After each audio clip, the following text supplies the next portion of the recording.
اور وہ ویڈیو تھی، ایک صاحب تھے اس میں ویڈیو میں کہہ رہے تھے کہ غوث پاک وہ بغیر وضو کے جو ان کو دیکھتا تھا تو ان کا انتقال ہو جاتا تھا یا مر جاتا تھا.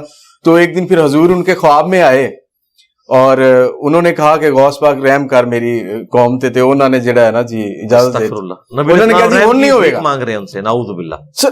جو یہ الفاظ ہیں میں نے بھی سنا ہے، وہ آپ نے بھی سر دیکھیں. اب وہ لوگ اس چیز پہ پہنچ چکے ہوئے ہیں کہ وہ سیگریگیٹ کر سکتے ہیں سوسائٹی میں کہ یہ فیک نمبر ہے، یہ وہ لوگ ہیں جو معاشرے میں بگاڑ پیدا کر رہے ہیں مذہب کو استعمال کرتے ہوئے. آپ ان سے کوئی بات کریں وہ تو لڑ پڑتے ہیں، ان کی پوری جماعتیں آپ کے خلاف کھڑی ہو جاتی ہیں. جی تو یہ کام پھر ہم لوگوں سے کہتے ہیں آپ نہ کریں، ہمیں کرنے دینا.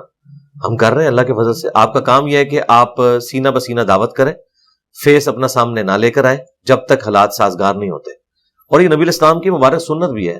جب نبی الاسلام کو اللہ تعالیٰ نے سٹارٹ میں ابھی غلبہ نہیں دیا تھا تو کئی قبائل کے لوگ آتے تھے، آپ علیہ السلام ان کا اسلام قبول کر کے انہیں واپس بھیج دیتے تھے اور کہتے تھے جب تک میں تمہیں نہ بلاؤں تم نے اپنے علاقے میں رہنا ہے، بالکل اپنے آپ کو ایکسپوز نہیں کرنا ہے، کیونکہ حالات فیوریبل نہیں تھے. اور آہستہ آہستہ جب حالات فیوریبل ہوئے تو ایک ایک کر کے سب قبائل اذا جاء نصر اللہ والفتح ہو گیا.